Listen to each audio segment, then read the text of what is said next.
C'est une finale bien étrange de koh la légende à laquelle ont assisté les fidèles du jeu sur TF1 mardi soir. Si on devait s'attendre à un affrontement final de haute volée sur les poteaux entre Claude, Laurent et Hugo, l'affaire des dîners clandestins a tout remis en cause. La production, qui cherche à mettre la main sur une photo qui servirait de preuve, a en effet pris des mesures inédites en conséquence. Séquence à Paris enregistrée dans la matinée, absence de dépouillement et donc de gagnant, gain reversé à l'association Bertrand Kamal, sans compter la bourde de Laurent sur Instagram ou bien cette nouvelle révélation sur Laurent et Claude qui auraient menacé la production de grève si on ne leur donnait pas à manger. Tout a commencé de manière pourtant très classique avec la diffusion du dernier épisode. Après un résumé, place à la mythique épreuve des poteaux qui a vu Claude chuter en premier. Hugo l'a suivi au grand désarroi du public. Finalement, le vainqueur, Laurent Mestret, a, comme le prévoyaient nos hypothèses, préféré repêcher son camarade Claude Dartois pour faire face au jury final. Une séquence très calme, tant les deux aventuriers sont appréciés de leurs camarades.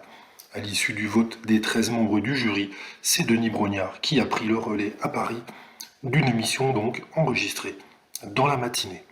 Mais là, surprise, l'animateur a choisi d'évoquer le sujet que tout le monde attendait en toute fin de soirée à 23h40.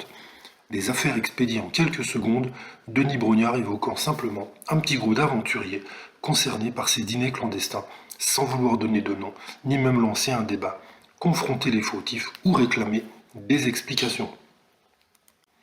Et il a rappelé que koh n'est qu'un jeu, alors que pas mal de candidats ont cette année été menacés sur les réseaux sociaux. Le dépouillement n'a donc pas eu lieu. Les 100 000 euros iront effectivement au fond Bertrand Kamal. Lors du générique de fin, on a pu découvrir que c'est Claude qui aurait dû remporter la victoire par 9 voix contre 4. Enfin, la production s'est fendue d'un communiqué pour dénoncer le comportement de certains candidats. On retrouve les termes qui sont employés par Denis Brognard, c'est-à-dire que ça ne peut pas passer. Une triche comme ça dans koh c'est inadmissible. Le jeu doit rester ouvert, transparent. Les téléspectateurs ne doivent pas avoir de doute sur la loyauté des candidats et les uns contre les autres, tout le monde doit être mis au même niveau. Il n'y en a pas qui doivent avoir à manger et d'autres non, sinon ça fausse complètement le jeu. Donc une émission tronquée, une finale tronquée pour une édition qui restera historique. C'est dommage, koh ne devrait pas être entaché comme ça de tricherie, ça gâche le plaisir.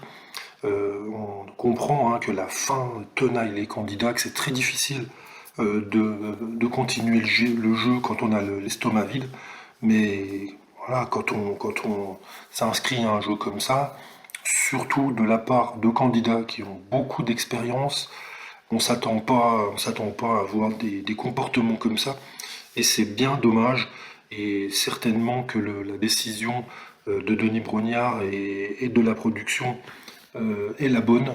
Il ne faut pas cautionner ce genre de comportement, il ne doit pas y avoir de vainqueur.